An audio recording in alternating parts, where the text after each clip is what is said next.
Unplug the wires connected to the system unit. Use star screwdriver to open panels of the system unit.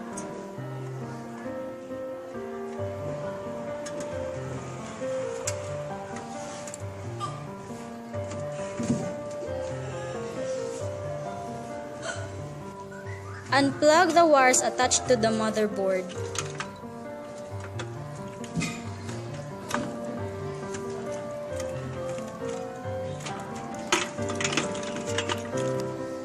Unplug the 4 sets of power panels. Use tapes in order to avoid disarrangement.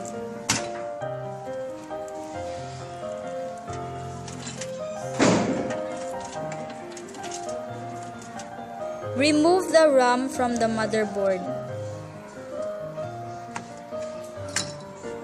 So, hindi siya RAM.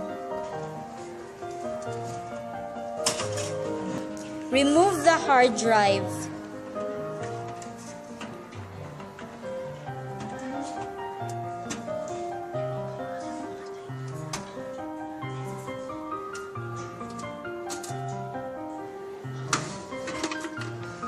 Remove the motherboard.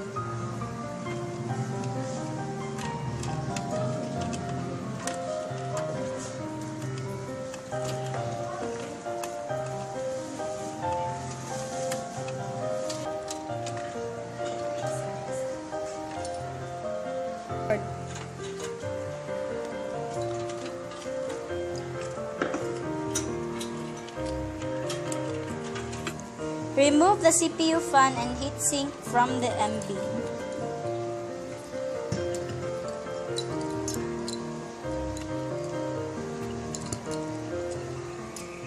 Remove the CPU.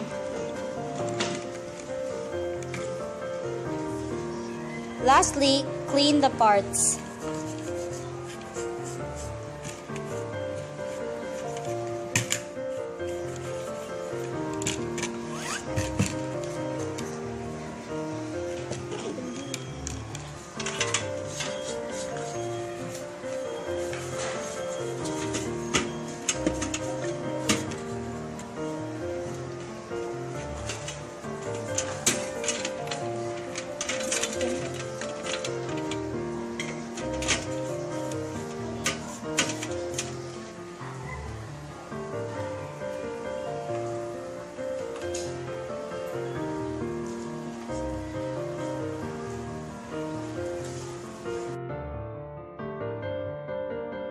In assembling, assemble everything in the motherboard. That includes the CPU,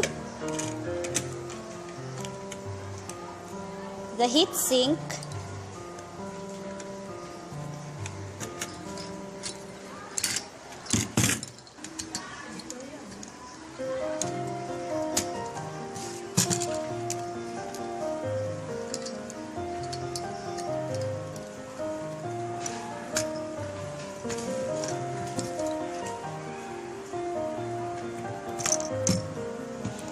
RAM.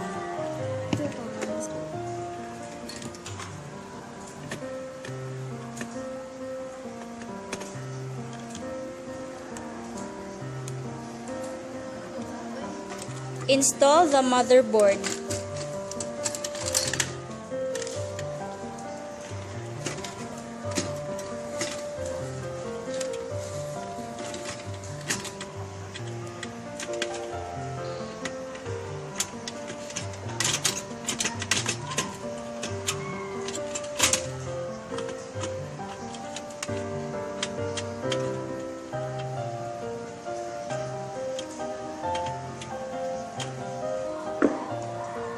Install the hard drive.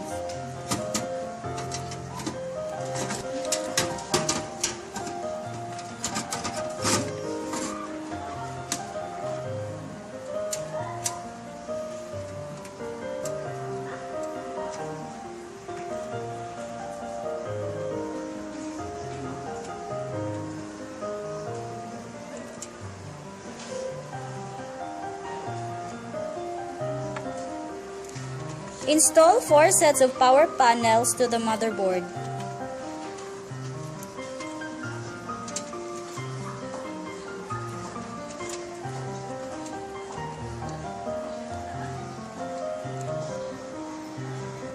Lastly, attach the wires.